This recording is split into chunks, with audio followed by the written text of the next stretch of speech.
You to listen to this one first. That is where I want to contribute to that nonsense. As a matter of fact, I would love for Nigeria to implement that law, criminalize cultural identity.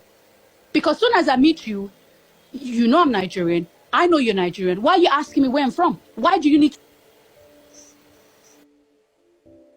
When you hear people talk like that, criminalize cultural identity. I'm Nigerian, you are Nigerian. Why are you asking me where I'm from? Because I thought you have a home. Because I thought you had something to be proud of. Because I thought you didn't just drop into Nigeria. You came through a particular group of people. Because if people keep saying this nonsense of just Nigeria, I might as well say I'm African. You meet me anywhere in the world, you say, where am I from? I'm from Africa. Why should I tell you I'm Nigerian? You see how dumb these arguments are, and they think they're looking for unity. That's not how to get unity. But speaking of unity, let's play something from a very united man of God preaching his own version of unity. Take a listen to this. By the way, his name is Reverend Father Kajetan Obiekezie. Take a listen, and I'm going to go back to what that girl said later. The APC government, if they want to throw APC government in Anambra State, knowing fully well that Anambra State doesn't accept APC. If they go into a voting, the person will vote for them. They won't even get 5% of the vote in Anambra State. So they believe the only way they can do it is by rigging. But the painful thing about it is that the APC government is trying to enthrone an APC government in Anambra State. And we discovered the APC government are now at the Anglicans. Guys, this is on the pulpit. The guy is wearing cassock. He's a father, the Reverend Father. Now, preacher, in the preach be this. Continue to listen, please. They want another opportunity to finish what they started. But God will not allow them. But the painful side of it is that even the governor we elected in Anambra State at that Apuga is already working for them. You can see him now walking down the state, walking down the Igbo people in every direction. He's not hiding about it. Now, what he's now doing is that he's trying to make that in the federal government want to do in Anambra State. He has started doing it in some towns. After the town election in many towns in Anambra State today, the Apoga government will throw down the elected people and they throw a caretaker government and under the head of an Anglican. They have done it in so many towns. So you can see now working what the federal government is trying to do. He's already building the groundwork for them. When he can now go to a town of about 90% Catholics and enthrone a caretaker committee of an Anglican who is not up to 5% of that town. What else you go to a town of 90% Catholics and then they'll have an Anglican from 5%. They're not up to 5% of the people in that place. And then the caretaker chairman the caretaker of whether local government or something is Anglican. That's the problem. These are the people teaching you about unity. They are all Christians. Government and under the head of an Anglican.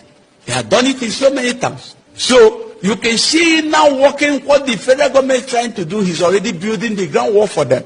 When he can now go to a town of about 90% Catholics and enthrone a caretaker committee of an Anglican who is not up to 5% of that town. What else you want us to do? And it happened in our own town. And when it happened, we went into it and said, why should this happen? How can an Apoga government be against the Catholics? Why should he impose minority upon the majority? Why would he renounce? Why would he not accept a democratically elected government? And want to throne his own against the people. He has done it. And when he did it, what did we do? Well, our people are not.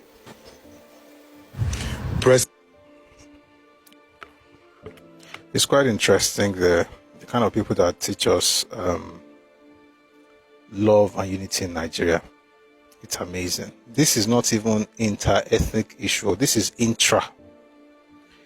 If you're not saying one person or one group, one town is superior to another town, you will be doing Catholic versus Anglican. So I think the craziest part for me is folks who want to teach about unity but who don't have unity where they come from. It's amazing. It's amazing. But see, this time around, there is no need. See, if P2B doesn't want to, if he wants to be president, that is his own personal ambition. It's not our own ambition.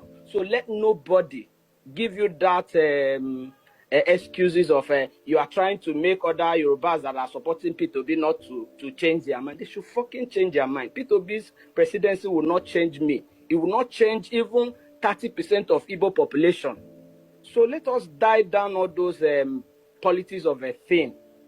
We have not started the bigotry, and that is paining me. We have to create bigotry WhatsApp group where we now edit and start distributing them, telling fake stories. We have to.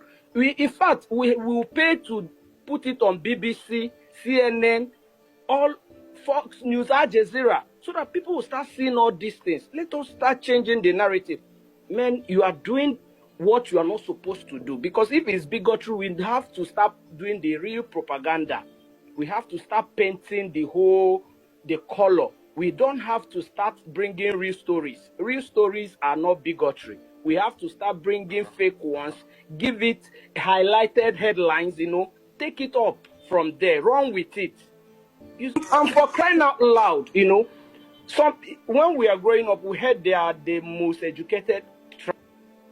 The Igbo race was the first people that embraced education in Nigeria. Go and fact check.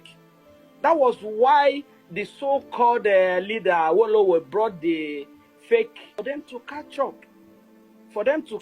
And still yet they didn't catch up. If you bring out a Yoruba first class and stand that person with an Igbo first class in any field, in any discipline, and compare. Let us compare, because you cannot tell me people that are intellectually sound in their own town or region will now see a Bola Ahmed Tinubu as the preferred candidate to lead them. So their leader defines who they are. Your leader defines who you are. Do you understand? You cannot run away from your leader. The people that are not supporting, that are quiet, they are also supporting. That's their nature. Look at, for instance, take a look at during 2023 elections. You can never see any Yoruba in opposition castigating Tinubu, but it was only the Igbos in opposition that are castigating P2B. Check. You can never see them talk about Tinubu ills. It was only the Igbos from that nonsense prof in Anambra that is writing his useless letter. His own case is coming up. We will deal with him. We will deal with that. Doctor, Najo Ibokwe are waiting in the corner.